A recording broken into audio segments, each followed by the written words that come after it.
Hi all, welcome to the Lanterns of London Season 1 wrap-up party. So we tend to do this after sessions. It's usually just for us, where we talk about what we've enjoyed about the session, what's intrigued us, what we're looking forward to next time, and do a little bit of a round robin for everyone's character, and we kind of all share just like what we liked most about that last episode. But because it's after our season finale, we wanted to record it so we could share it all with you, who've been so kind to watch along with us and be with us through this first season, which has been an amazing experience. So, without further ado, I will start the round robin, and I will start to my right with Elliot and Tristan about this last episode. We'll go on to like the whole season later, but with this last episode, I think Tristan was in particularly good form being like quippy and sort of just coming out with Elliotisms at points and just being bizarrely verbose in the most difficult circumstances, which I think is just a trademark of the character now, which I love. And definitely the sort of like the knife throw to pierce the wing of the shawl and stuff was just chef's kiss. Perfect, like Three Musketeers style action. And it was just, you were definitely, it feels like you were really thriving in the character this time, which I really liked.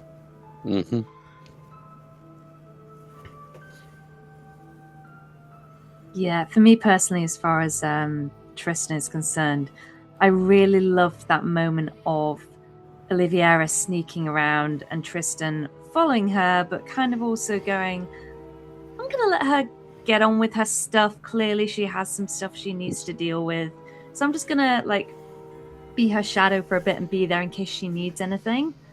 And it was really nice having that very subtle little team up going on there.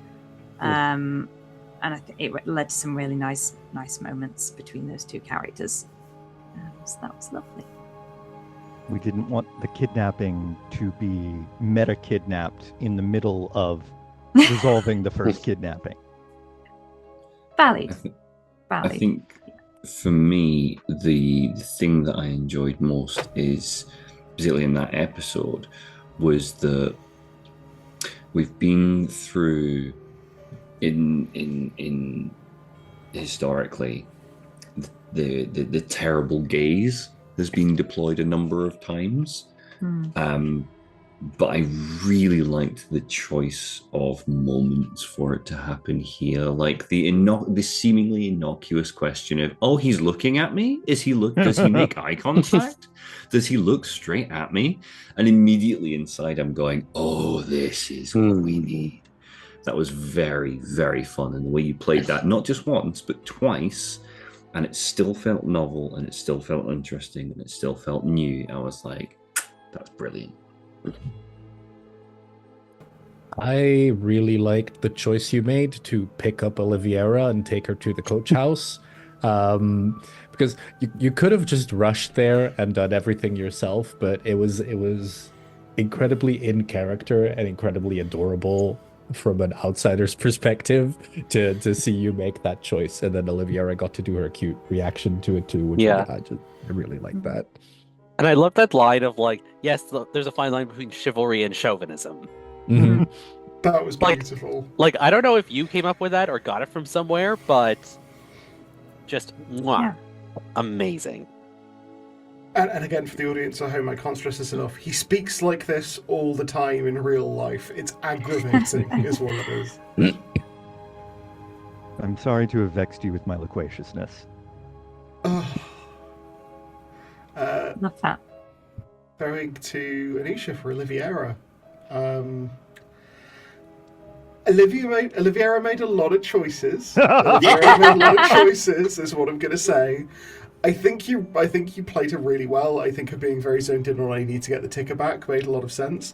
I also liked that almost spiteful, I'm still going to help him. I'm still going to be a doctor. I just like the fact that that's been a really solid through line with the character. And yeah, I just think the way you played off Seward in the session was really, really good. Yeah. I will say, when she went back in after it, my inner Alice was like, what are you doing? But I feel like that's a really good thing to have, is like making choices that the rest of us are like, but why though? there's more. You could just know. I was looking around at all of your faces to try and gauge what you were making of that choice, and I got blank, and I was like, I'm just gonna go for it.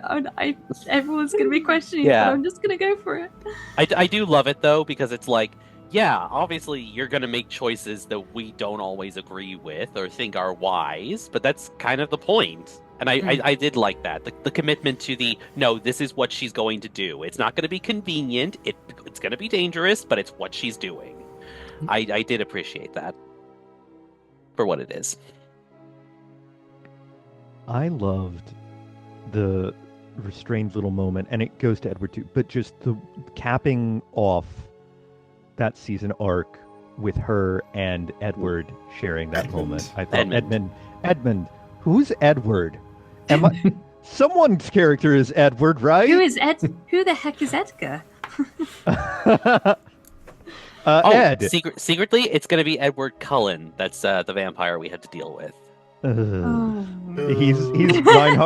He's Renfield's master is Edward Cullen. Oh no. Oh jeez. In Whitby, a sparkle makes his way forbidden. up to the town. But yes, I thought that was a lovely way to cap off her journey, which has always been one of like tension, and so to get some of that relief of that tension, I felt was really cool to see. It felt really important. I will second that. It was a really lovely interaction to be a part of, and I think for me, it's one of the highlights of the episode. For me, I wrote it down at the time. I thought it was a really lovely moment, and it was such a juxtaposition. I'm doing a minor callback here, but it was such a contrasting position to, for example, Reno's reaction as Father Wolf. And I understand the reasoning behind that, but there was such a contrast between that, and you accepted it, and Oliviera kind of almost embraced it conceptually, and that was really, really lovely. Really lovely. I have two things. The first is I love the consistency with which you've played Oliviera, in the fact that she does everything without hesitation, but with a lot of thought behind every choice anyway. Especially now, there was snap decisions and all incredibly deep ones that I love that. Second, there were a couple really beautiful full circle moments in this session that I spotted, and one of the better ones for me was that in the first arc you decided to spare Dr. Saris, and then in this one, like for worse, clearly, we don't know where he is, we don't know what happened, and I think you did it again here, but more informed, and we'll see if it turns out better this time, but I just liked that consistency so much. It's great. That was beautiful. Thank you. I wish I didn't feel like I had to do that, or like it was her character. Sometimes I just want to derringer someone. I cannot, because it's not her. One day. I love when that happens, when like you play a character enough that they either start making choices on their own, independent of what you want, and you just have to be like, no. So, she's gonna save this guy. Oh no. And like sometimes it just takes you by surprise. Like you're like, wait, no, this isn't. Oh no, now I have to. Oh, I love when that happens, because it shows that like. That not only are you familiar enough with the character to be aware of that, but that they are deep enough as a character that you can sort of, like, I don't know how to describe it, but they're deep enough that they can make that choice almost on their own. Yeah, you can kind of intuit it a bit. Yeah, I love when that happens. It's amazing. Alice,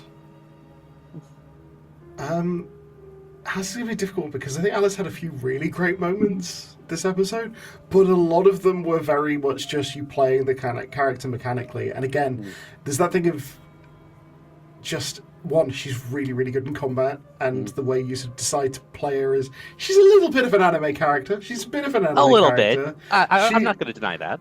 Yeah, occasionally the genre just bends a little bit around her, but that's okay.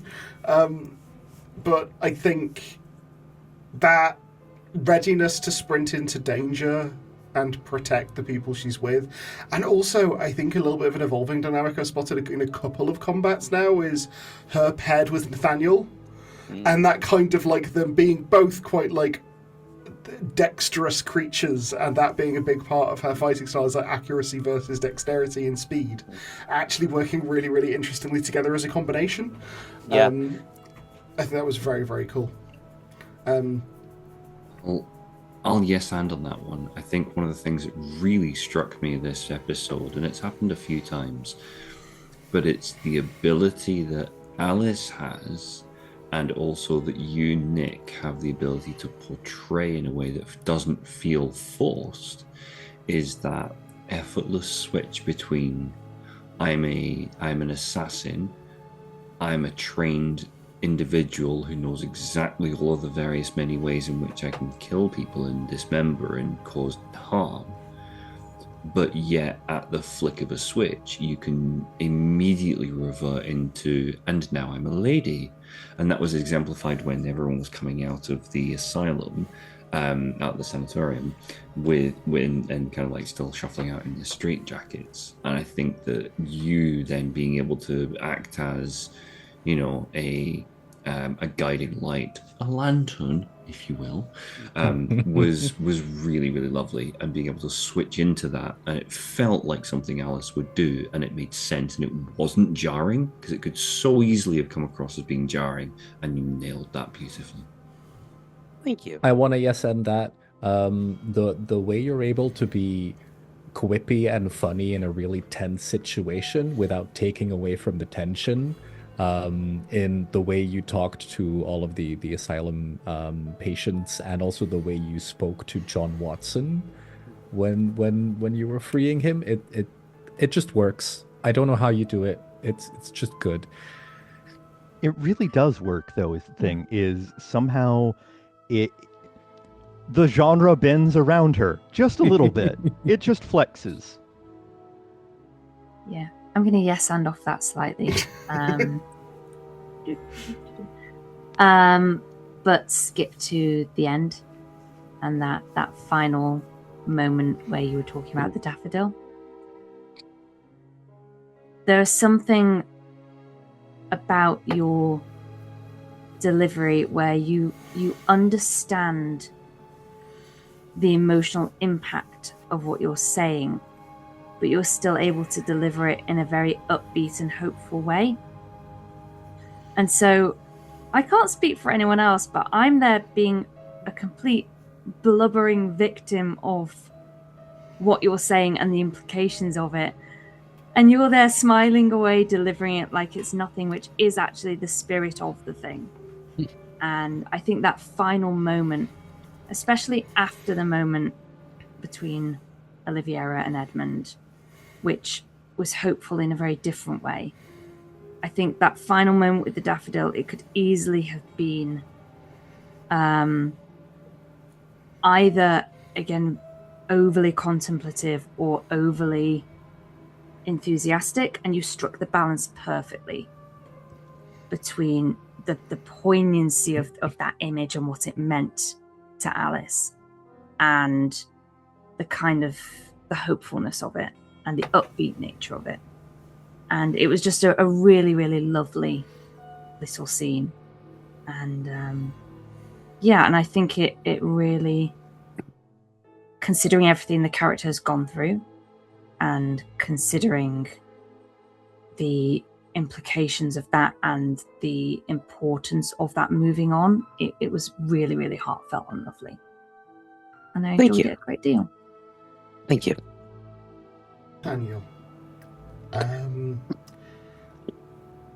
I know how much you've had to hold back with the stats you've given this character and how you've had to make choices throughout that maybe aren't the choice that would be the most expedient to give this character the depth that you've given him.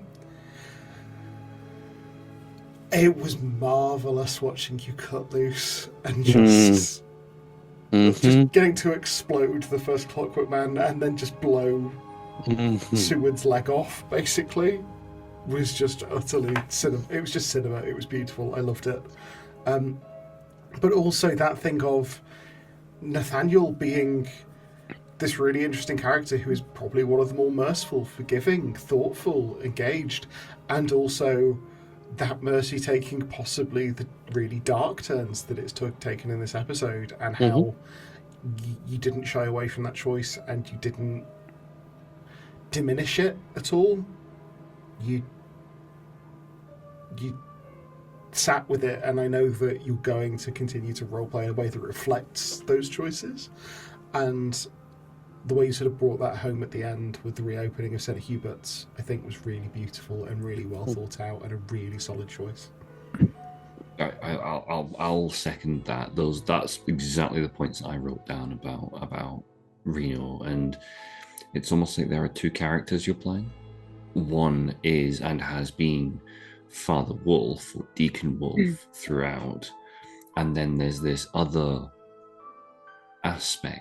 facet of the character, which is Nathaniel, raw and savage and unrestrained. And I think that the unexpected killing spree in the basement or in the cellars, in those cells, caught me off guard. And then I think the full circle of that, as you were reopening St. Hubert's and your internal justification of what had happened, was really interesting to see play out.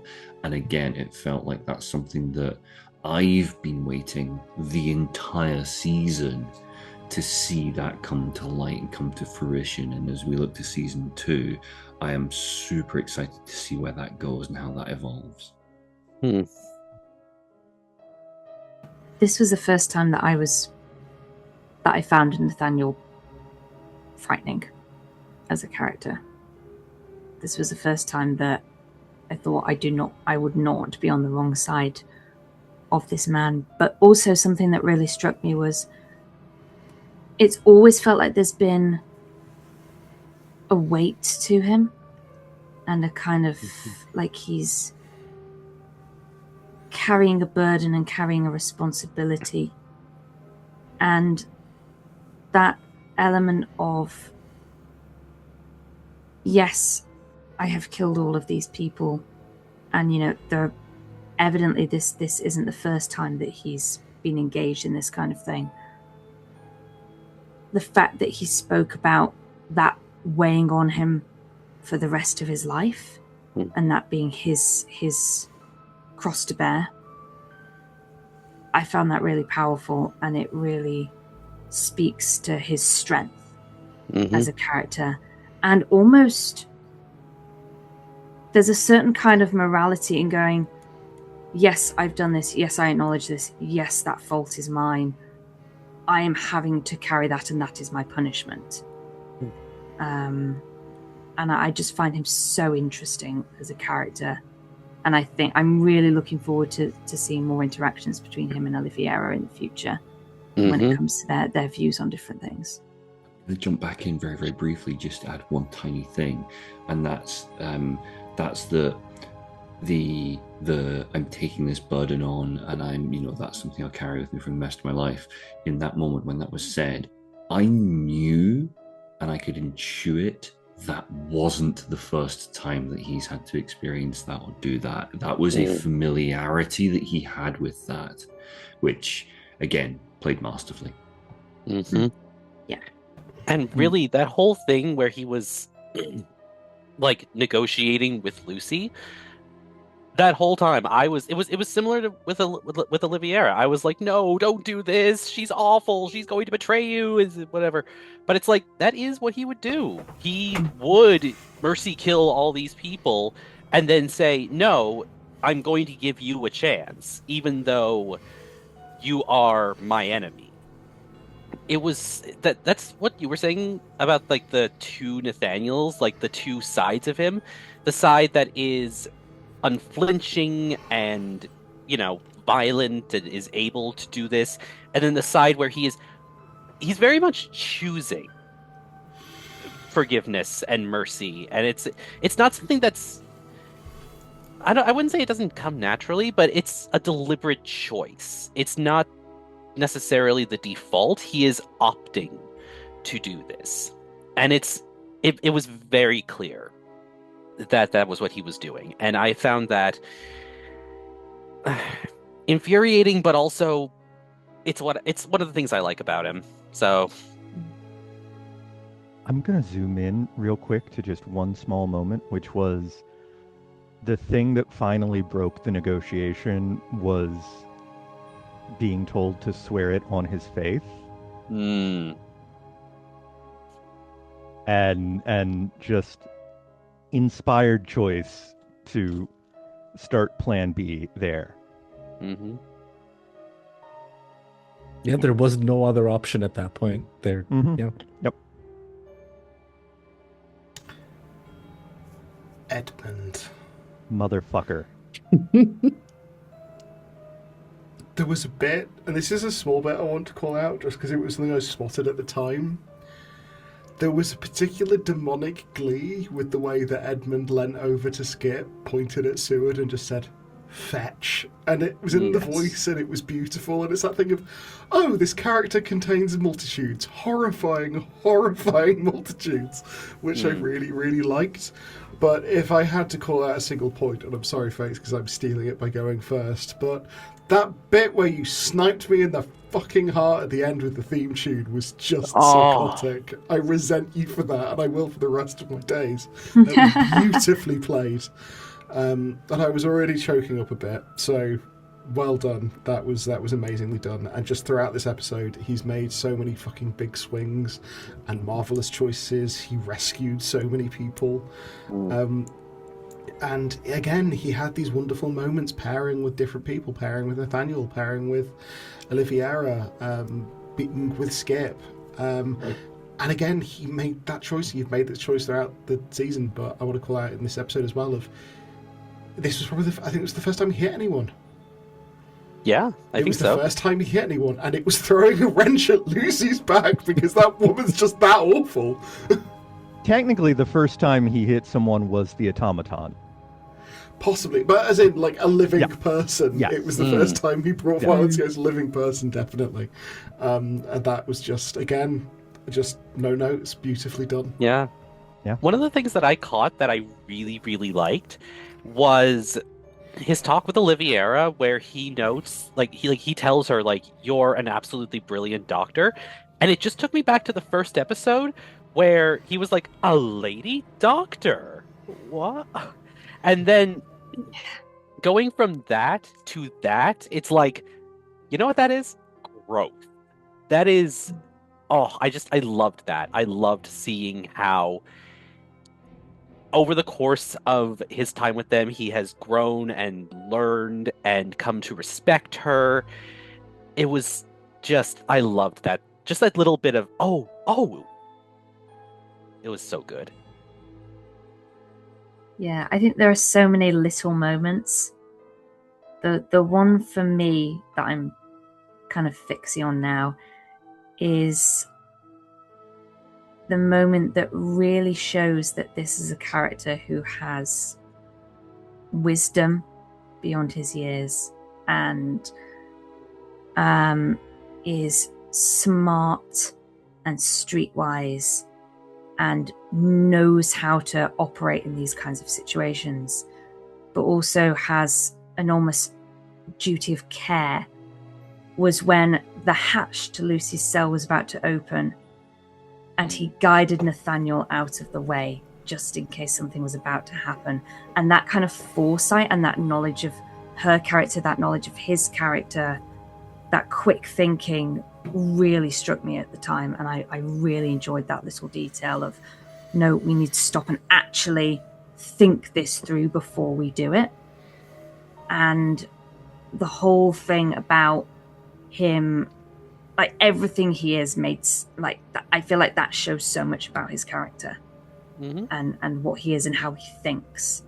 And I really, really enjoyed that as a thing. It's almost a cheat to bring up that last conversation with Oliviera, but you're so good at channeling this raw emotion into moments for those characters.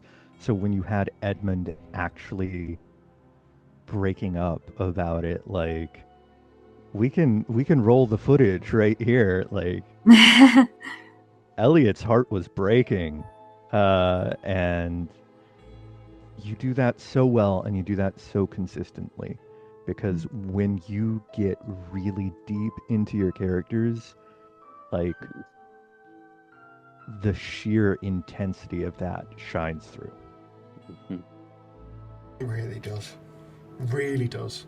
If I can redirect that a little bit, No. I don't get to take all the credit for that. I wasn't ready for that to happen with Edmund, and it only happened because Oliviera made that conversation happen, and I wasn't ready for Edmund's reaction to that. That happened in the moment, and that was genuine. That was kind of, that it's easy for these things to feel a bit forced, but that was authentically like that proper caught me off guard. I was like, no, this is how he would react, which was incredibly fun to play. So at the absolute minimum, and a huge reflected gaze of that over to you, Anusha, because that was beautifully done. Thank you. I had this little moment with Edmund where I stood where we were and I looked back and I was like, oh, we've come a really long way with Edmund. It was when we were in front of the door to the laboratory. And I was thinking to myself, oh my God, that's so cute. The very first thing that we did in this campaign was Edmund and Nathaniel in front of a door, and you tried lockpicking it, and it just completely failed. And now we're all the way here, and we're going to see what happens if it fails again. That would be so funny. But then you rolled 5 levels of success on the lockpick, and of course Edmund would know how to pick a lock. We've gone from this unassuming, dirty little man digging you described him as filthy every single episode. I can say this, okay? And to this maniacal, crazy inventor who brought his dog back and threw a wrench at an awful woman, and it's been such a journey, and it's been so interesting, and I that just crystallized for me in front of that door. It was, that's good. I just love how the summary is picked lock, brought dog back, threw wrench at terrible woman. It's not a bad record. It's a haiku waiting to happen. Writes in diary. Xander. No, you're not getting I'm away going from to this get one. Stuck in on this one. I think, and this could be said of all of the episodes, but particularly of this episode, I don't have huge experience sitting in your chair, but when you were planning out and plotting out the arc of where this episode could go, I would put good money that Skip fetching Seward's leg, a rooftop dash / battle, and the unleashing of all of the straight-jacketed fellows and kind of interred demons of the sanatorium was probably not on your list. And no, it's safe to say it wasn't. The way that you react in the moment to whatever crazy piss and bones we throw at you, and you just roll with it. Not once have you said, no. It's always been, oh my God, that's interesting, cool, let's, and you roll with it. And I think the way that opens up play in a really fun, encouraging, and collaborative way is amazing. And the way in which you navigate that, honestly, I think that's a masterclass in how to do it. It's so good and so impressive. And that applies to gonna- all of what we did, but particularly in this episode. I'm just gonna yes and that, and note that one of the things that really impresses me about it is not just the fact that you do it, because you do it, but also the fact that it feels so seamless. Mhm. Like there's never a moment where I think, oh, he wasn't expecting that. It's just like, oh, okay, let's do this then. And it has this way of feeling like this is how it was going to go anyway. And it's that to me is so impressive that you not only roll with things so well, but you make it sound and feel like, oh yeah, of course this was going to happen. That's amazing to me. Just unreal, unmatched. Yeah, you really can't see where things go off road. Like it all looks like road, which is a very impressive feat. And especially even more impressive as you are in this episode, as in many episodes, juggling with every DM's favorite part of the job, when the party splits the fuck up. And you do it About gracefully. 16 different directions and different combinations. And Yeah. Thank you for drawing me back out of the sanatorium so I didn't die in a fire. Thank you for being like, he's over there. Leading on from that, it's kind of a similar thing. I really like how you know us all so well as players, and it's one of those things of I feel very safe in this game with you as a GM, but I also feel on my toes enough that it's still a tremendously fun and thrilling and heart-stopping experience when you have just a name that gets thrown in, or a reference, or kind of tugging a string in someone's backstory.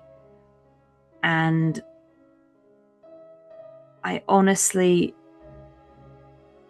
I feel like you're a great example of a GM, and I will be using this experience whenever I end up GMing my own games, and I will be coming to you for advice because you balance everything so well. And I think you show with the way everything is knitted in. And I'm especially feeling this as, the relative newbie who came in knowing nothing, knowing nobody, and still was made to feel so at home. You knit everything in so beautifully with all of our characters, and it shows a real care for both us as people and for these characters that we're trying to bring to life. And the world that you bring to life alongside them has as much care and as much detail and as much character as the effort that we put into our side of things. And it really is such a lovely place to play. So thank you for that. Yeah, I'm going to be blunt and also very honest. Best GM I've ever had. Ever. thank you. I want a yes and this one as well. Because not only are you, in terms of play and role-playing and story, the best GM I've ever had. I rave about your campaigns and everything you've ever done for me to everyone who will listen. On a technical GM level, it's insane how well you balance things. How we can go from having trouble in the beginning of a season against a single spring-heeled jack, and then end the season facing off against multiples of them and feeling like we're in satisfying combat that feels risky and rewarding. That's crazy. Because for the viewers at home, this is not a module we're following. This is homemade by this kook and that one up there. Yeah, this is a giant mathematical puzzle that they've constructed with a really cool story slapped on top. It's insane. I want you all to know this. Thank you. I think it's also worthwhile saying that we talk about the episode. I think here is a really good point to pivot to talk about the season writ large and stick Yeah. with Xander at this point. Yep. Because we get I've lost to do the reins. this. I've lost control. You've I've lost lost control. control. You I'm have not the GM control anymore. here. Listen. We're going rogue, my friend. And my opening salvo, and I was thinking about this, and I was talking with friends about this over the last couple of weeks, and I could sit here and wax lyrical about your characterization. We've talked about this endlessly, like your ability to transform your voice tone, pitch, timbre, even like body language. I know which character is about to speak without you needing to tell me who it is. But there's an additional character that we haven't acknowledged in the same way that I think you do just as fine a job of embodying, and it is a character, and that's the environment we're in. And I'll give a direct example. The resurrection of Skip, the opening of that episode, the rain beating down, the storm building, like that was such an elegant way to set that up. And is it cliche? Of course it's cliche, but a lot of this is built on cliche. But again, like the way you've done that, like everywhere we've been, every location we've been to has felt like its own character with its own personality and its own motivations. And that's been fantastic. The second thing I'll say on this one, everything we've done, everything we've achieved, everything we've delivered as a collective has genuinely felt earned. Nothing has been like just given, it's been earned. I'll stop there because I could go on very much easily and I'll hand it on to someone else. But yeah, that's my hot take. I am going to yes and that because that's what we do in this house, apparently. I am going to talk about the fact that we've talked about it a whole lot, how much Xander will switch into a given character's voice, mannerisms, headspace, and just inhabit them so smoothly. And I just want to talk about the fluency and the finesse that shows as a GM, the amount of prep that you put into coming up with these characters, and then just the level of familiarity you have just allows you to switch into them so gracefully. And just like I was talking about before, where you couldn't see, when things are going off-road, you can't see the seams between what was expected and what is improvised. In that same way, you can't see the seams of having to switch gears into a different character. They're distinct, they're vivid, and you move through them very, very gracefully. Mm-hmm.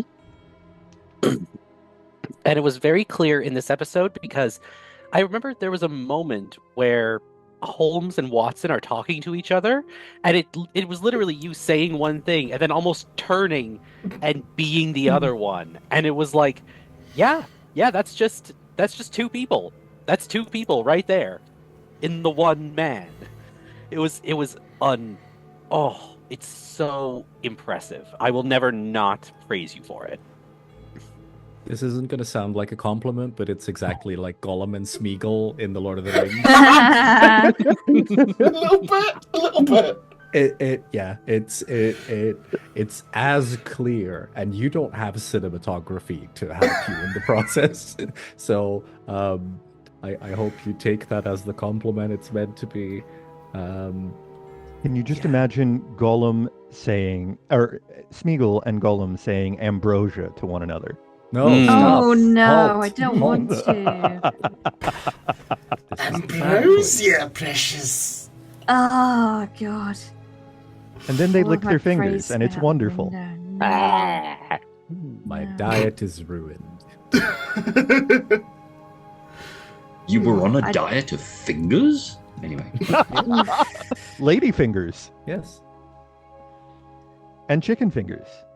It's a great Finger diet. foods in general. I just want to say thank you for being Thank you for being a good enough GM that you give me consequences for my character's actions, and a kind enough GM that you give me opportunities to get out of them. Verily, you need both. That I does have sound like tormented you so much over the course of this season, and you've never done anything but roll with the punches of that. And yeah, it's been a great experience so far. Okay, if I may pipe up at this point, thank you all. Obviously, I'm as good a GM because I'm reflecting off all of you, which does make a tremendous difference. I vastly enjoy getting to inhabit these different characters. What I will say is like my personal biggest treat as a GM, to kind of mirror some of what you were saying back at you, is that moment when the realization hits about a moment in the campaign, and what something means. And I want to call it out because I remember spotting it when I was watching one of our episodes back, and it's like I want to segue gently into praising someone else. But Reno, being the most perspicacious fucker on the planet, there was a moment when the Ripper, when Barnabas Rice saw Oliviera and said, Catherine? And I saw the gears turning in your head, and then you see the moment where your mouth just drops open, you cover it, and there's this bit of that was one of my favourite moments of the campaign, because I realised good, that moment hit just the way it needed to. But what I will say, Reno, is you are one of the best. You play characters with incredibly high perception because you have incredibly high perception. You're able to see the intricacies of a scene, the intricacies of a campaign, and slot into it in this way that does feel really seamless. But that just gives you this remarkable opportunity, arguably better than any of the others, because I think when you've done big swings, it's the ones I've least seen coming, barring maybe Elliot, but for that I think is some sort of eldritch curse rather than deliberate choices on his part. You know how to. You're very good at finding the pivot point and a lever to shift a scene. You're really, really good at finding the thing that you can do that's going to kind of change the way something plays out. And sometimes it's as simple as asking the right question. Mm-hmm. And you've done it so many times as this character. And I think the way you're playing Nathaniel, this quiet growth and evolution and regression, that somehow all through at once, and not shying away from the emotional weight of that throughout the campaign. But I think if I had to pick out a moment that exemplified it for me, there is a conversation that he had with the Cardinal, which wonderful piece of roleplay. Talk about keeping me on my toes, where they're having different conversations. They're having entirely different conversations, and the one the Cardinal thinks he's having with you is not the one that you're having with the Cardinal, to the point you were basically delivering a Shakespearean-level soliloquy out into the universe of this game while in conversation with the main antagonist of an episode, and it was just utterly phenomenal, and it blew me away. And you've done that again and again this season, and I'm so proud of you, and I cannot wait to see what you decide to do with him next. I'm going to yes and nod to that a little bit, because what I really loved about that conversation was that at no point did Nathaniel tell a lie. At no point did he say something that was not true. He just kept it vague enough that, he was being honest, but he just wasn't saying what the Cardinal thought he was saying. And that was so... I kept waiting for the moment where it's oh, is he actually going to tell a lie? And you never did. And that was just so masterfully done. Amazing stuff. I feel like if we're wanting to talk about that wonderful sense of tension that Reno brings and has brought to Nathaniel, for me, I really want to reach back to the like first half of the season and the arc that he had with Father Sullivan, of the back and forth of when, you know, Father Sullivan is pushing him to take the gun and when he goes to take the gun himself, and just this wonderful dynamic shift that Reno was able to do, because Reno is a goddamn sniper who knows it, again, in character, who just knows when to latch onto an opportunity for decisive action and when to let something simmer in the pot. I'm going to yes and on that one for my turn. And I'm going to say that for me, Reno and Nathaniel Wolfe are the very, very pinnacle example of less is more. Now, through my editing of all of the videos, I can say categorically Reno's character, Nathaniel Wolfe, speaks the least.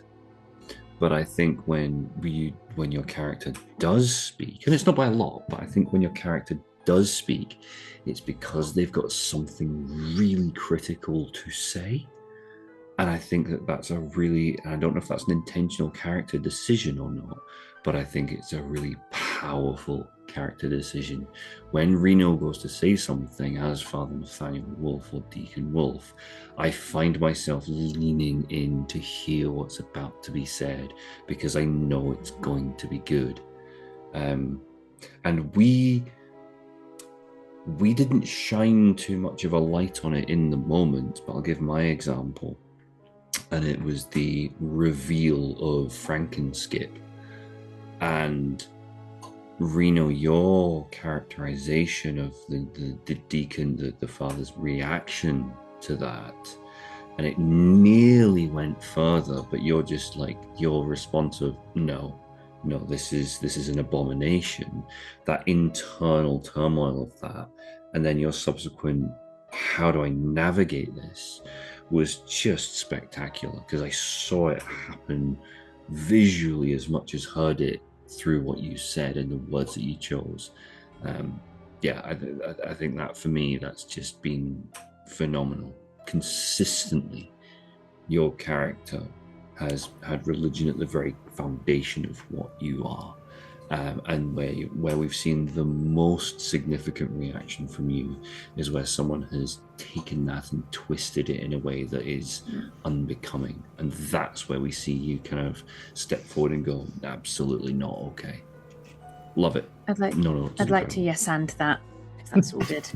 I pass the baton. Please do. Because one particular,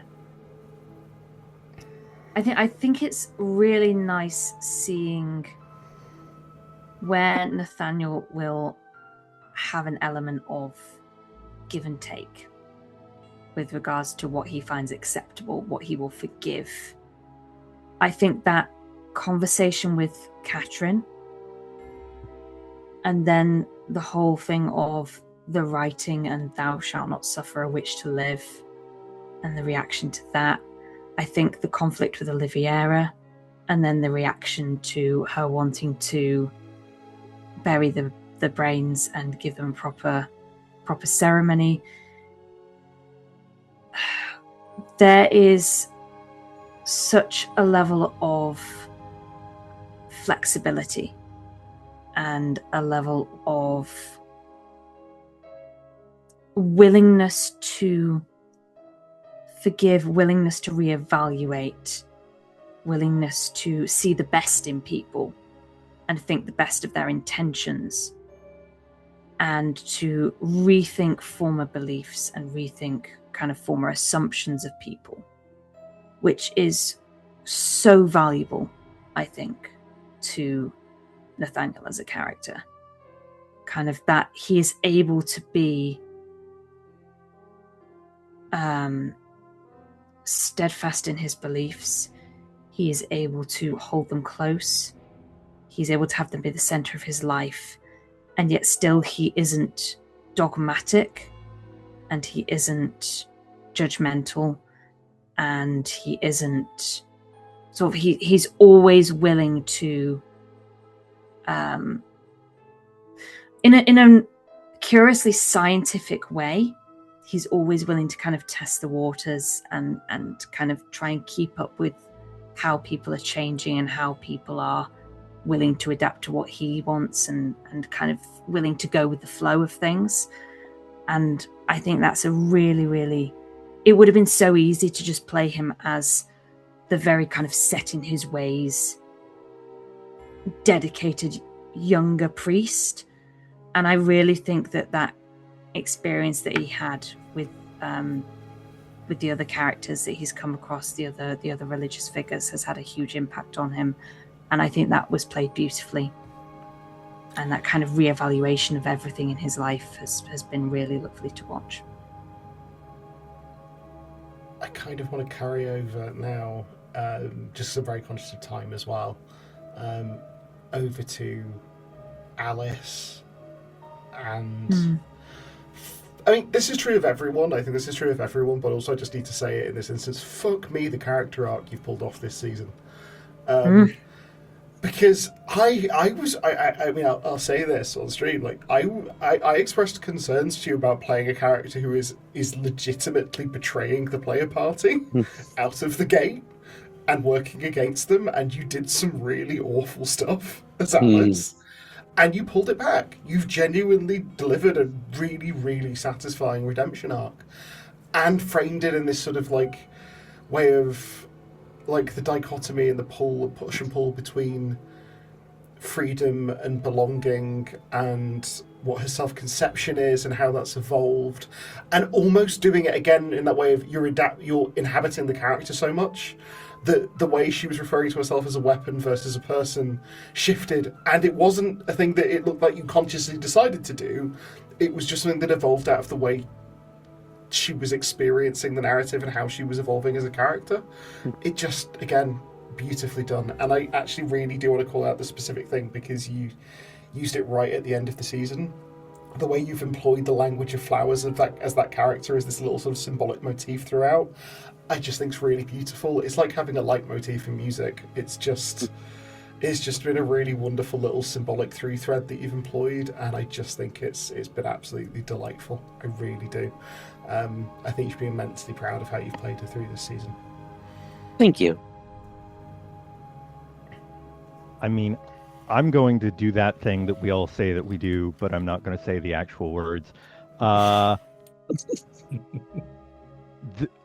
Absolutely agreeing with Xander. The degree of difficulty in like a gymnastics sense of pulling off a redemption arc for a character who is actively concealing things from the party and acting against them, and who is also kind of in a situation that's going to mechanically debuff them for an entire half the campaign, and being able to roll with that, being able to deliver with that in terms of just being a player and having that character feel authentic and vulnerable and open and grow, like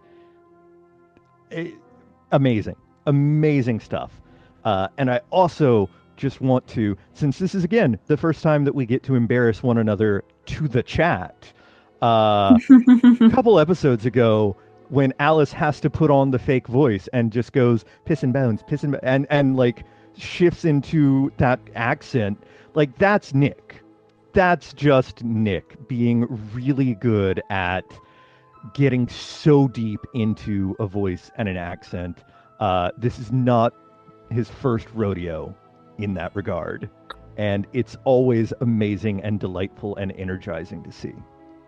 I did speak to someone who watched and mentioned that, but because I mentioned like obviously we're across different time zones and stuff, and this person was like, but what do you mean you're across different time zones? Like there's like, because you and Nick and Sean and Nisha are all in England, and I went, Nick's Canadian. This person was like going, no. I'm genuinely like actually shocked that you were like. It's like when people in America discover that like Hugh Laurie's English, and just their minds are blown. It was very much that vibe. So you should be really proud of that. Oh, Wait, okay. you mean he's not Flemish? Oh God! I said it. Thank I you. said it- That genuinely delights me. I said it before, and I'll say it again. I think the character switch that you can do from that kind of I'm on orders to I'm in like my own free time mode, lady versus the assassin, was really really well played, and again it felt authentic. I had flowers as a theme written down, and I also noted down like that duality of characters. One of my favorite moments from the entire season belongs to Alice, and it's the moment with the Clockwork Soldier, the first Clockwork Soldier, where we got that insight into the moment where she slowly reaches down for a brick. And I remember feeling that drop in my stomach of, oh God, no. And that wasn't Edmund, that was me going, oh God, no. And that will live with me. Like, there's, from another game that we played deep in the past, there was a moment in that always sits with me. This is another one that will always sit with me. And they're both your moments, Nick. Masterfully played. Thank you. I'd like to add the amount of joy you have in playing a character.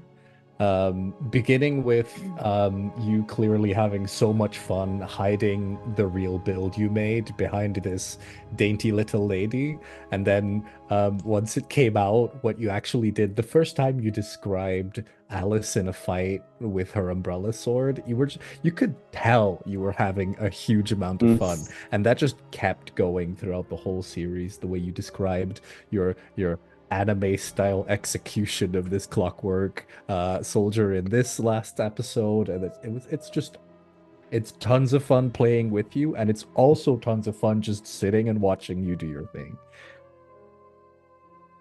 Thank you. I do have a lot of fun, and I am glad that shines through and that you guys enjoy that too.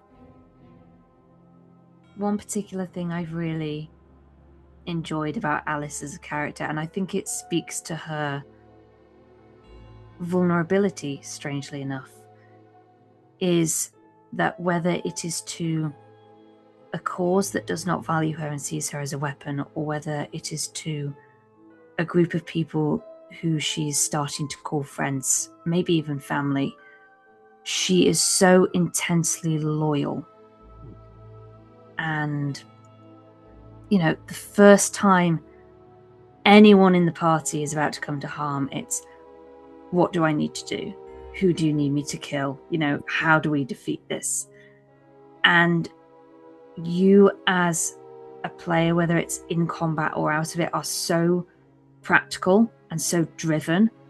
And I really like how that is channeled into something that is so soft and caring, but still immensely powerful for Alice. And I genuinely just, looking at her as a character, looking at her interactions with Oliviera, looking at, the kind of person she is, I really hope that after this season has been the kind of redemption arc and the start of something new and hopeful, I really hope she fully finds a home across the next one, and that no one threatens that, because if they do, I think the rest of the party is going to come for them as well at this point. Which I think quite comfortably brings us on to Oliviera. Which obviously everyone else has played campaigns together before. You're the one who sort of came in. You're the most recent addition, and I think that means that you had to sort of find your feet in the group. I love the intensity with which you play Oliviera. This kind of dog with a bone mentality to any question or mystery that she gets, and it's very much a function of the character. It's a very much function of the character that's been taken over from the player. But I think alongside that, you're very good at finding really lovely moments with other characters. And I think that's just really, really wonderful. I think you're very, very good at spotting those moments like you had with Edmund at the end of the last episode, which are just these really wonderful, tender moments that work so well. I think, and again, it could easily be leveled as a criticism, but that ability she has of getting herself into the worst possible situations, which, as much as it's like, I'm going to have to bring the hammer down as the GM, and I'm not going to enjoy doing it, but I will. Equally, it's a wonderful thing to have to catalyse stuff that otherwise wouldn't happen. Because in other campaigns I've had, it's like, no, we don't split the party. No one goes off on their own. No one goes off and does a dramatic thing by themselves, because that's not how this game works, and you're all going to die. And like, no, you don't do that. You do what your character would do. And I think actually that's really wonderful, and it shows a complete absence of metagaming in the way you're doing your decision making. You're doing what you do, even when it's categorically the wrong choice. Yeah. And I just think it's marvellous. Sorry, go on.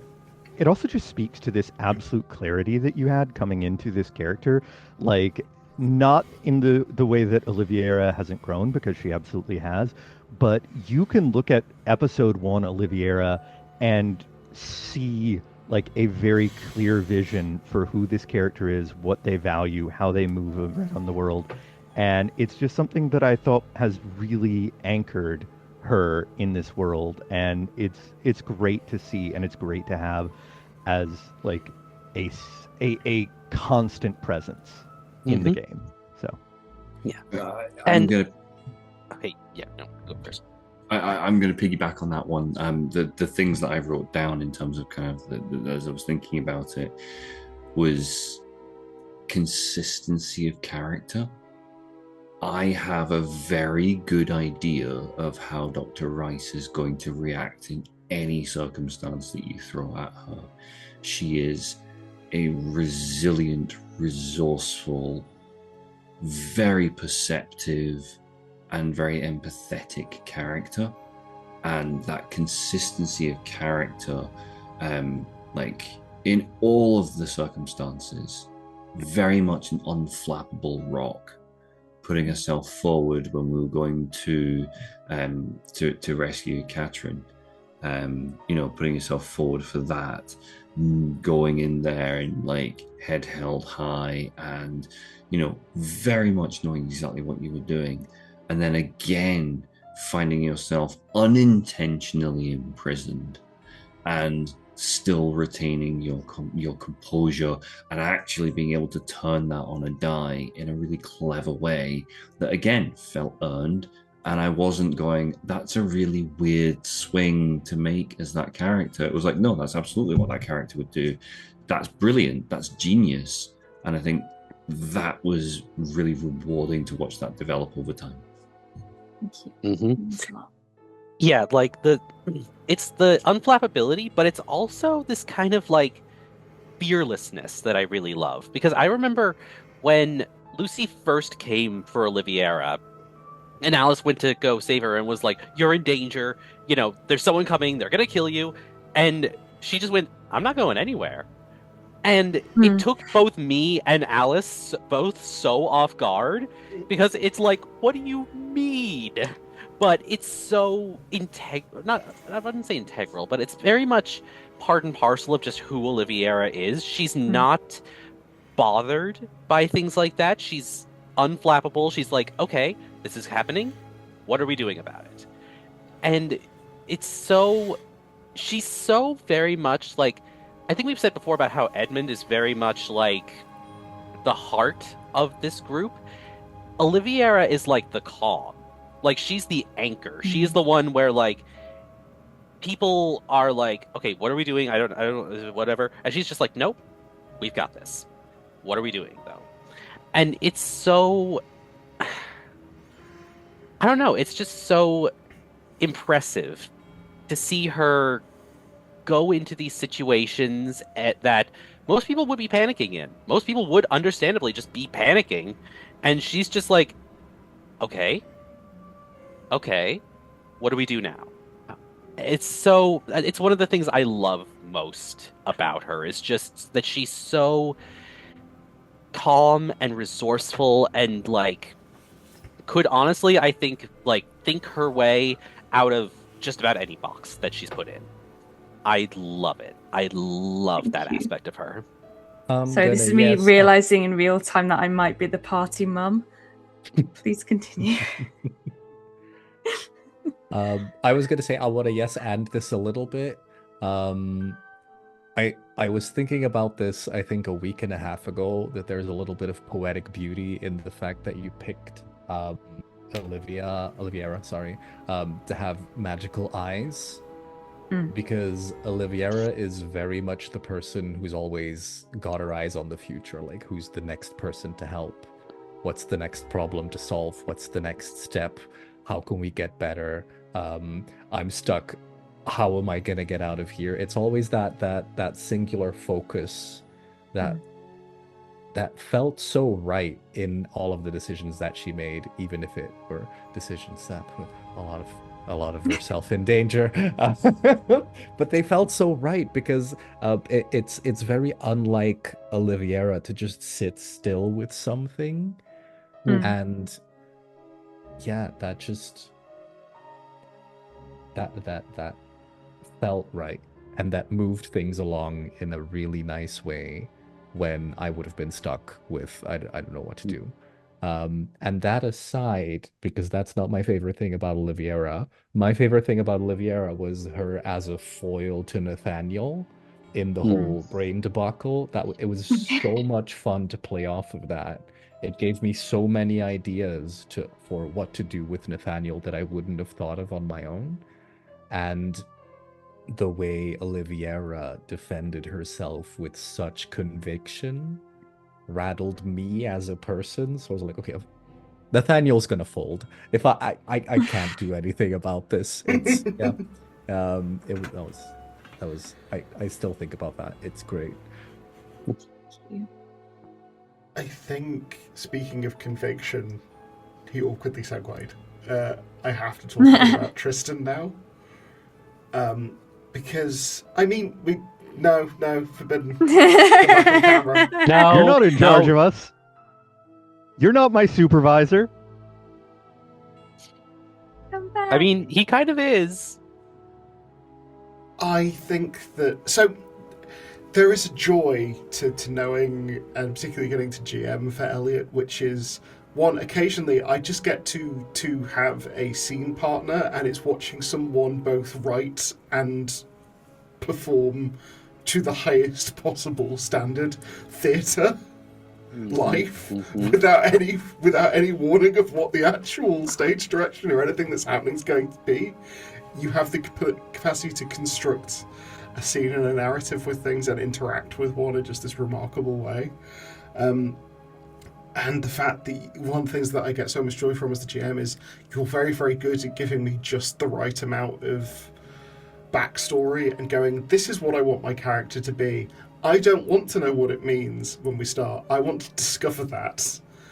And getting to go on that journey with you through season 1 with my character has scary eyes that make people get weird and there's another person in his head. Do with that what you will. And getting to see you roll with the punches and investigate and explore that in this fascinating way. And how you've engaged with it, and at the same time be so relentlessly fucking funny in the way you play him. The fact that he's constantly quipping and sniping through the conversation with these one-liners. He feels like this remarkable, rakish musketeer style character that just embraces, emboldens, and elevates the fiction in a way that I just couldn't ask for more. And just how organic it is in the way that you do it. It's just a gift. It's wonderful. And I also kind of view you as not... Again, it's a thing that's a wonderful pleasure as a GM. You know just how to rally with me in a way that just makes it easy. and it's just, I love it. I will always have a space at any table I'm running a game at for you, just because it's such a joy. That's true of everyone here, naturally, but it's just always such a joy. And the fact that we can tell what each other are thinking because we're the same person makes it a lot easier. So just thank you. Yeah, thank you.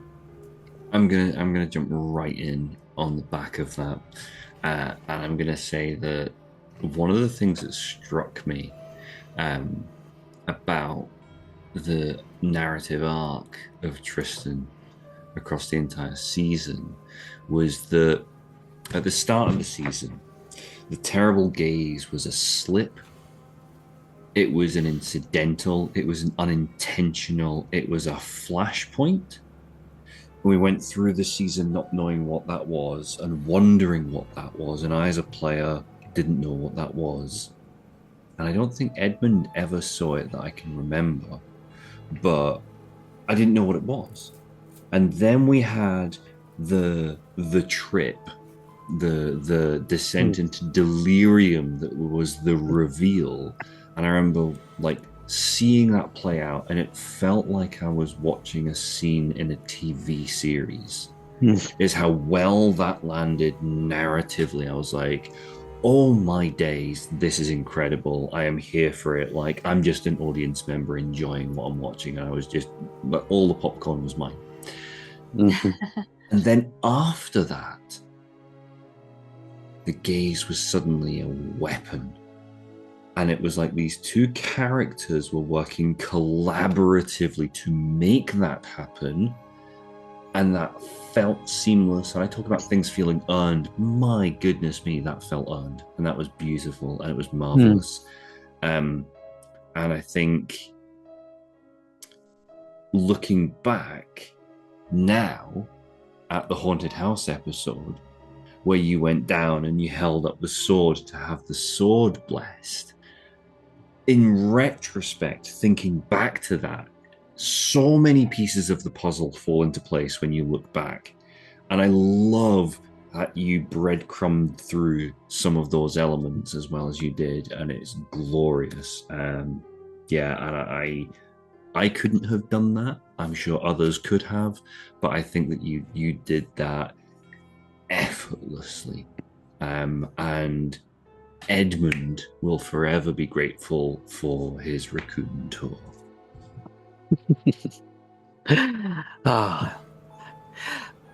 I'm just gonna say, I think I have never seen someone who does like cold, intentionally locked in anger the way you do as Tristan. Like the whole thing that he went through when Catherine's shop burned, and just that like absolutely livid energy, but restrained and cold and keeping it in.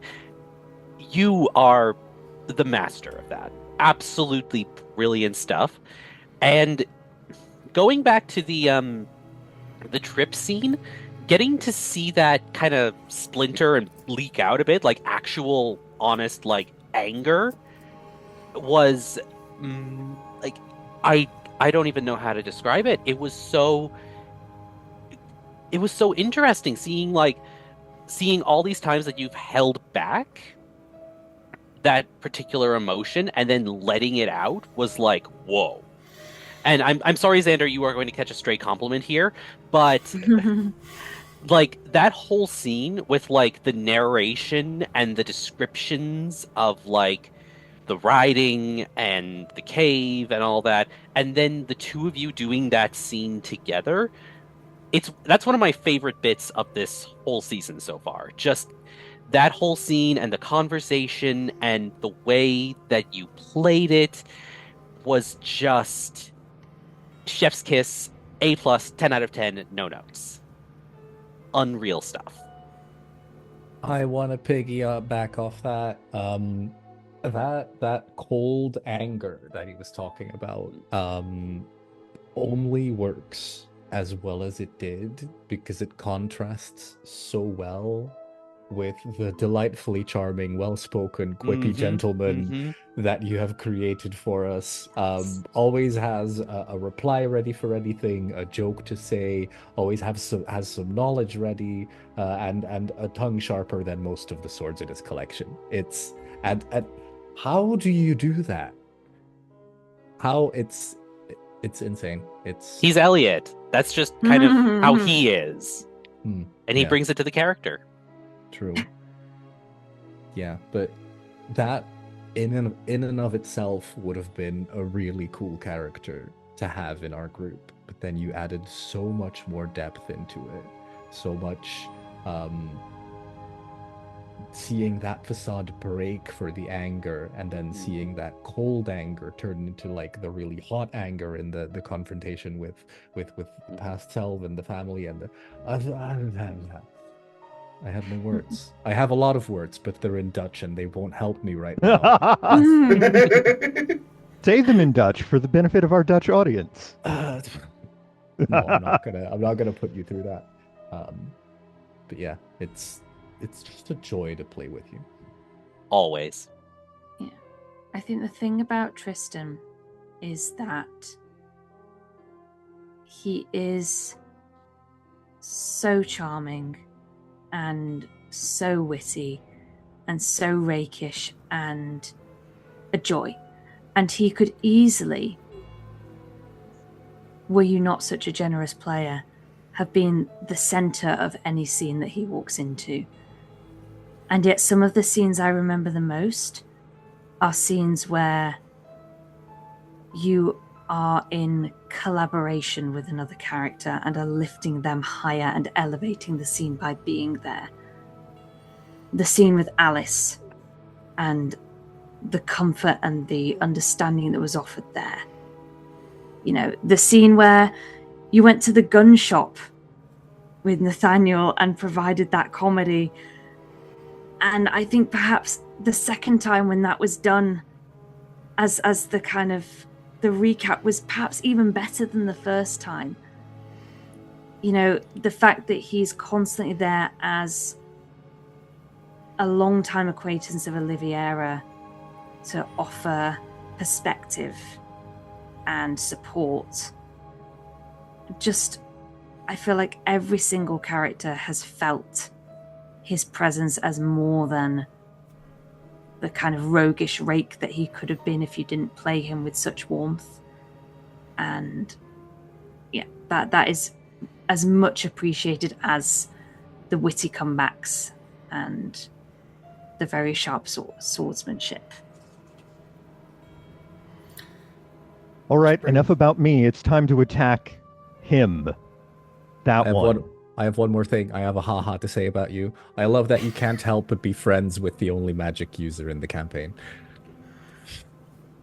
Yeah. I mean, we can say it now. Xander, after our very first session was like, oh, congratulations, you went 2 whole sessions before you cast a spell. I have a type. I'm exactly the same. Yeah. Before we move on, I will throw one final compliment your way, just for the purposes of aggravating you further, shamelessly. I said earlier on that one of my favorite moments in the entire season was Alice and the brick.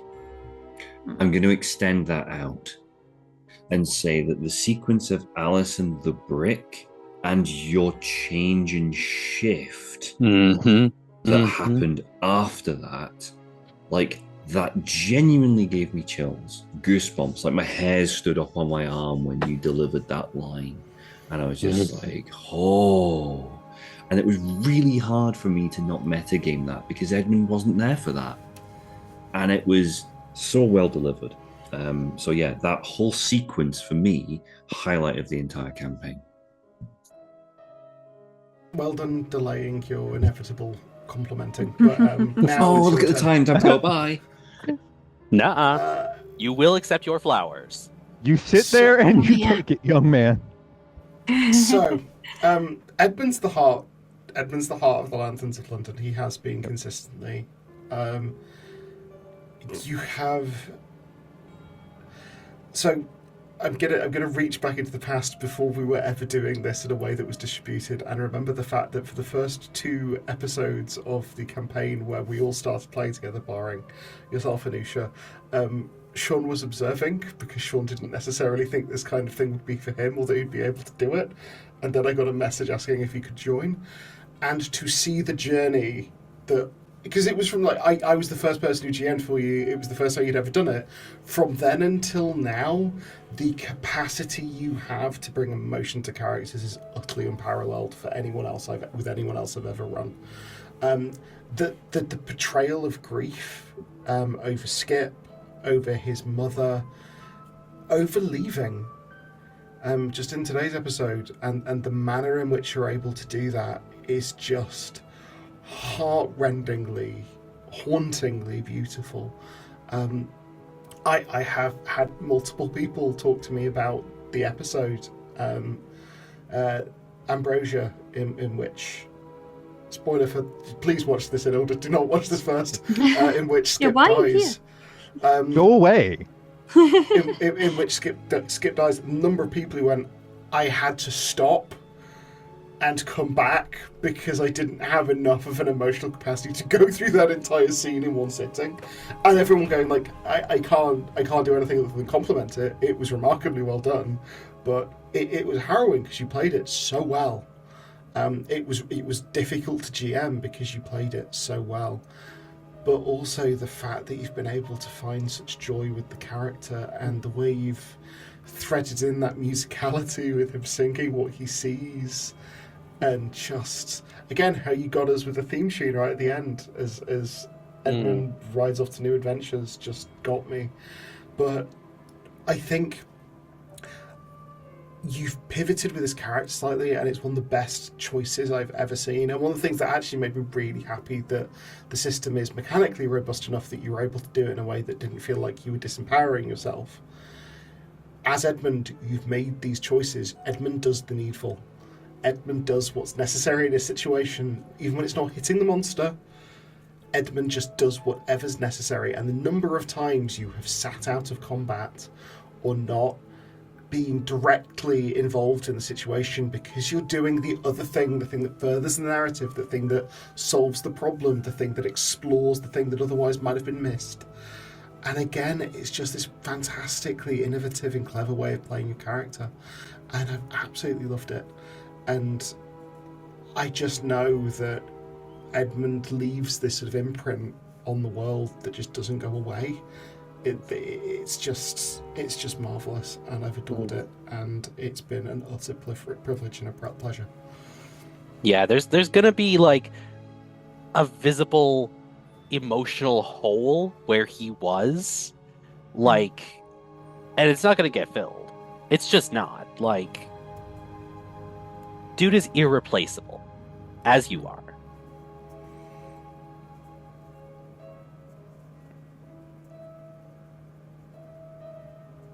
Reno, you're muted. You're on mute. Keep doing this. I need to stop doing this. I have a compliment that's really difficult to give because I don't know if I'm tooting my own horn with this, but I'm gonna do it anyway. In the last campaign, after the last campaign, we had a little bit of a chat about what we liked, just like this one. And I have never felt more proud of myself than when you told me that if you had to pick any other character to play, that you would like to play mine. And looking back on that now, I can say that you have outdone me on the things you liked about Louis on every level with Edmund. You were more interesting in your choices. You were kinder. You brought so much emotion.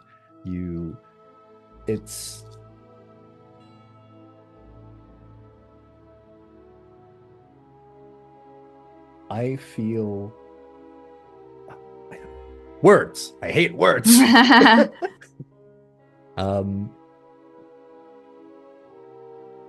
I'm just proud of you. I'm just incredibly proud of every choice you've made from then until now with this beautiful character that you've created, with all of the choices you've made, with all of the feelings you've made me feel, you awful, awful lovable bastard. Yeah,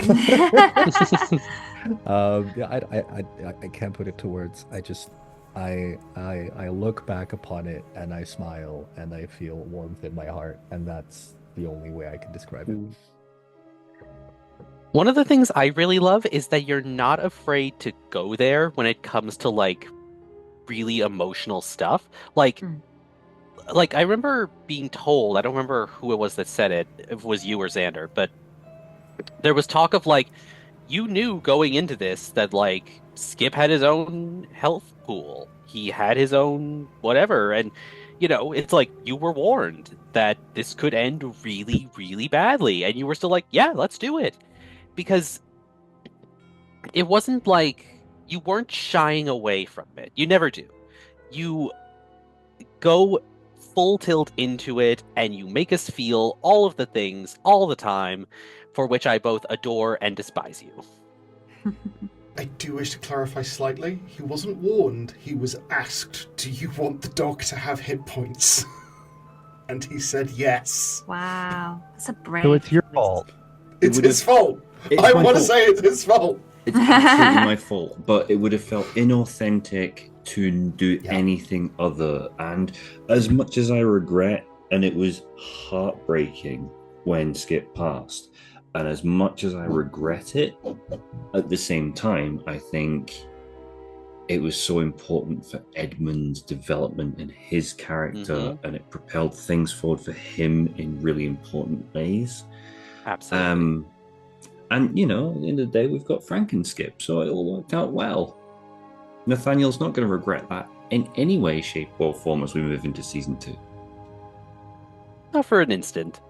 But I just love that you're so prepared to go the extra mile to, like, make something hit that hard. It's something I really appreciate. Something I always appreciated about you. I'd like to bounce off that if that's all right, because something that I really appreciate about you as a role player is how thoroughly you embody this character. Whether it is knowing exactly how he'd react to any given circumstance, whether it's his voice, whether it's the way he interacts with Skip, whether it's even when there are seemingly massive shifts in character to those moments of mania when he's encountering something in science that he's delving into, and that love of what he's doing, and that shift away from that kind of sensible, level-headed man that we thought we knew up to that point. All of it. And I feel like I'm just throwing a compliment back to you from the one you threw at me.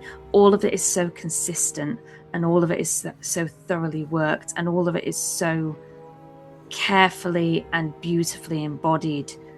And there's a real generosity in that, because that enables anyone you're in a scene with to try and do the same.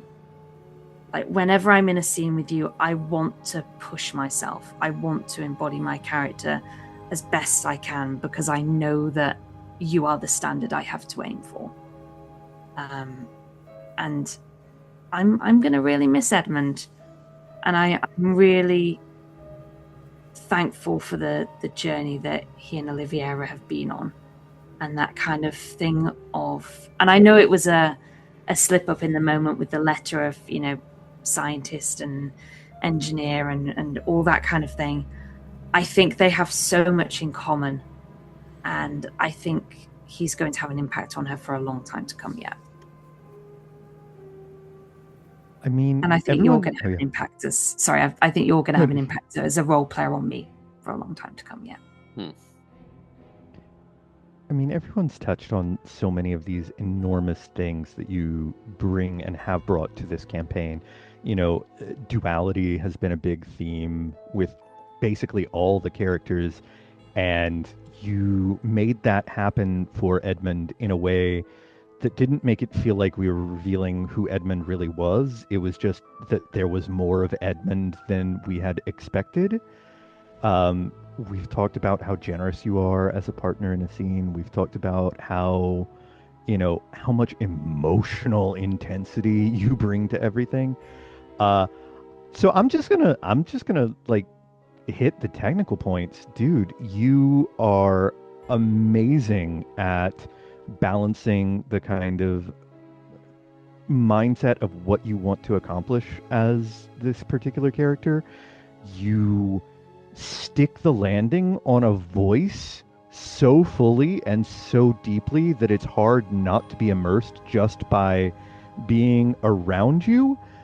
You commit so thoroughly to the bit that you're throwing around little song improv just off the cuff because you're infuriatingly talented in that way.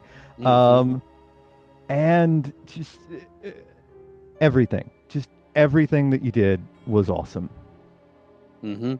Friendly reminder, by the way, that Sean is actually the one who wrote the theme song. Like, that's not a reminder, that's lore. Oh yeah, he's a talented man. Yeah. And he can also draw aggravatingly. I was about to say, yeah. Yeah. And plays guitar. I also want to just point out one thing, because I think not acknowledging the gratitude for this particular point would be really remiss of us. The editing that's gone into this season, as we've learned to do this from scratch, has been Sean. And a lot of the most wonderful directorial decisions that have happened, I've got a message on Discord going, can you hop on a call at some ungodly hour at night when he shouldn't have to be doing that? And he's just gone, I've got a really good idea, and he'll show me this brilliant bit that will elevate a scene in the post-production of something that I know he's been teaching himself to do as we've been doing this, to this level of technical accuracy and skill. And it's just remarkable. And I'm just so grateful for everything inside of the game and outside of the game that's gone into it. I really, really am. Thank you. And that goes for everyone here. I love running for you guys. It's an absolute pleasure.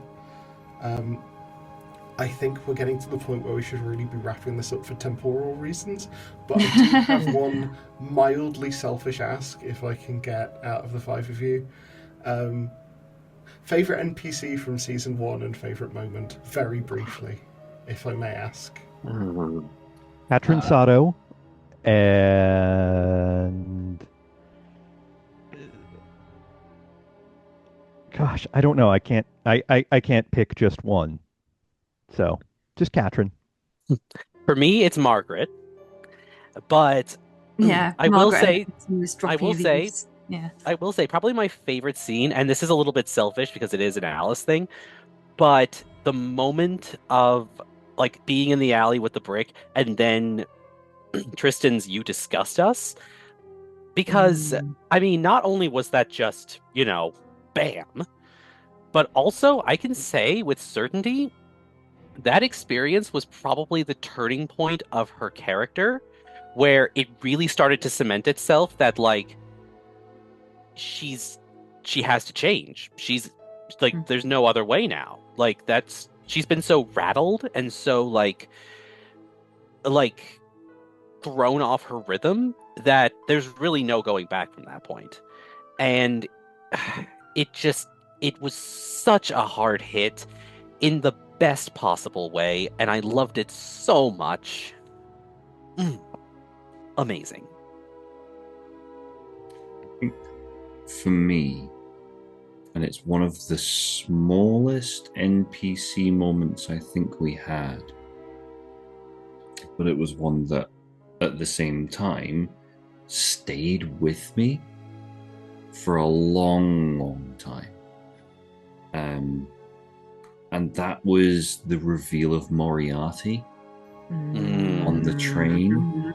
I had the faintest inkling of what might be coming down the line. As soon as we knew that Sherlock Holmes and John Watson were in this season, I was like, well, you can't have you can't have eggs without ham. You know, you can't have bread without butter. And I as soon as the voice started, tiny thing in the back of my head started tickling some of my nerves. And then as it went on, and then you introduced yourself, and what terrifies me, and good luck to all of you, but what terrifies me is that we didn't see hide nor hair of Moriarty again. And I'm just enthused and fascinated to see where that particular thread goes. So that's my favorite NPC by a country mile. And my favorite scene in the entire thing, I think it's a toss-up. It's close. It's between the surreal trip for Tristan and the brick to the head in the lane, and the Alice Tristan connection there. I think those are my two, and I genuinely can't call between the two of them. I'll really quick throw in for the scene. I'm going to go with the brick scene too, because I feel like we're forgetting that this was a 3-car pileup of amazing moments, with the third one being a killer recognizes a killer.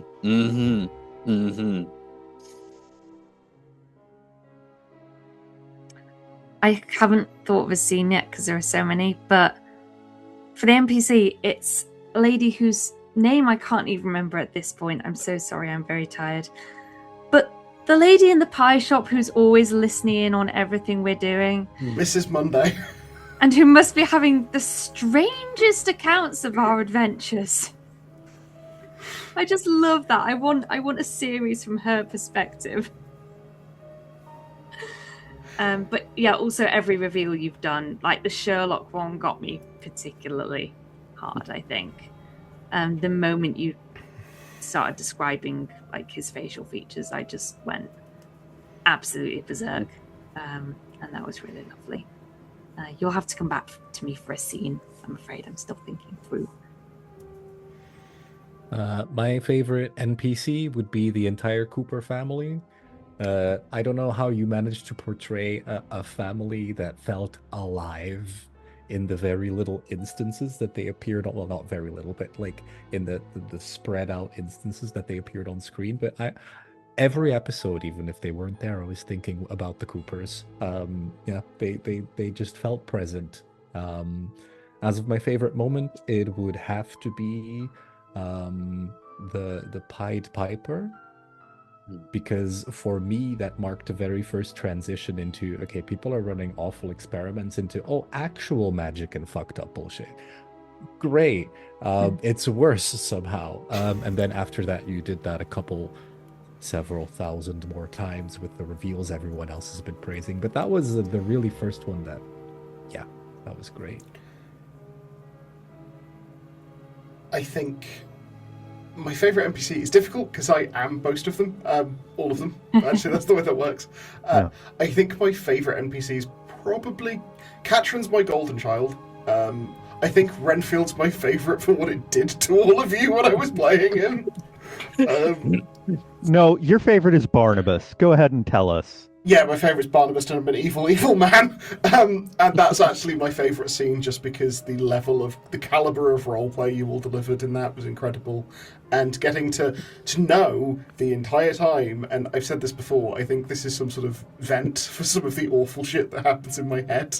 But getting to know that evil was coming down the pipe at you and then getting to see it impact and see you again find the hope in horror and elevate it and respond to it was just magical. It is the moments, unfortunately, I live for as a GM, is when I throw the worst possible stuff in the world at you and watch you surmount it. Thanks. Apologies. Speaking of surmounting worst possible outcomes, I think it is those moments where it's, here is a terrible thing that's happened, here's how it brings everyone together, here's how we overcome it, kind of the burial scene after Barnabas's death, like all of these little things. But for me, the moment that I would mark as a real turning point, and the moment that I'm so glad that I asked the question, and just seeing people's reactions and it really cemented so much of who Oliviera is and what she would do next, is that moment of being able to see Skip's light. Yeah. And being able to write that note, and it really upended so much of her beliefs on the liminal space between life and death, and her opinions on existence within that space and what it means to bring someone back. And it was beautifully described, and it just, yeah, that was a real core moment, I think, certainly for her as a character, and maybe for Skip, as it turns out. Yeah. I will just lovely. point out, for the benefit of the audience, the letter that is read out at the beginning of the episode, whereby we first are introduced to Frank and Skip. That letter was originally in the episode. We made an editorial decision to cut that specifically from that episode in discussion in order to then do the reveal at a later time. But it was something that I want to credit right now. Anusha, you came up with that off the cuff in the moment. And that was something that kind of set the scene for things that happened later on. So yeah, I think it's important to call that out just before we kind of close, that was a really important mechanic that happened there. Yeah, it was terrifying because I was really scared I was going to be treading on Edmund's toes by saying, hey, you could do this, and then to know that was kind of the thought all along was really reassuring and a beautiful payoff. So as much as Oliviera's reaction to hearing about Frank and Skip was okay, mine was just pure joy. Just that was slight horror, but mainly joy. On that note, I mean, the goal here is horror, but with hope. And I think we've delivered that this season. And again, immensely grateful to all 5 of you here with me tonight. Immensely grateful to everyone who's joined us on this journey, watching and listening and commenting. We'd love to hear from you, and we're going to share this with you. And we can't wait to share Season 2 and onwards of Lanterns of London with you. Good night.